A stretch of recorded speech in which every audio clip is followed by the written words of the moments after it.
2 मे साधनाची जोपासना. साधनात अत्यंत सावधगिरी पाहिजे. शेताची मशागत झाली, बी उत्तम पेरले, पाऊस चांगला पडला व रोपही जोराने वर आले तरी काम झाले असे नाही. कारण जसजशी एक एक पायरी पुढे जाईल तसतशी जास्त काळजी घेण्याची गरज असते. शेत वाढले तरी त्याचा नाश 2 कारणांनी होऊ शकतो. एक म्हणजे गुरेढोरे शेतात घुसून नाश करतील, किंवा दुसरे म्हणजे कीड पडून अगर टोळधाडीसारखा काही उपद्रव होऊन शेत साफ नाहीसे होईल. यापैकी पहिले कारण थोडे स्थूल आहे तर दुसरे थोडे सूक्ष्म आहे. शेतात गुरेढोरे शिरली तर वरवर दृष्टी टाकूनही सहज समजते आणि त्यांना हाकलताही येते. पण कीड पडली तर जरा जवळ जाऊन बारकाईने पाहावे लागेल. शेताला कुंपण घालून ढोरे आत शिरणार नाहीत अशी व्यवस्था करता येते व राख, शेण, औषधे वगैरे टाकून कीड न लागेल अशी तजवीज करता येते. हे सर्व करताना शेतकऱ्याला सतत जागृत राहावे लागते. म्हणजेच एकसारखे शेतावर लक्ष ठेवावे लागते.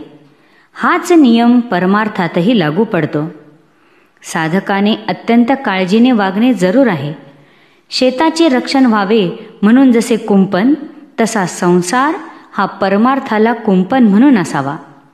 कुंपणाला जर खत पाणी मिळाले तर कुंपणच शेत खाऊन टाकते. तसे न होईल इतक्या बेताने संसाराला खत पाणी घालावे. शेताला कीड लागली की काय हे जसे बारकाईने पाहावे लागते, त्याप्रमाणे आपली वृत्ती कोठे गुंतते की काय याकडे बारकाईने लक्ष असावे. अशा सावधगिरीने वागले तर पीक हातात येईपर्यंतचे काम झाले. पीक हातात आले, आता काय काळजीचे कारण असे म्हणून भागणार नाही. पीक हातात आले तरी त्याची झोडणी झाली पाहिजे. पुढे दाणे दास्तानात जपून ठेवले पाहिजेत, नाहीतर उंदीर घुशी धान्य फस्त करतील.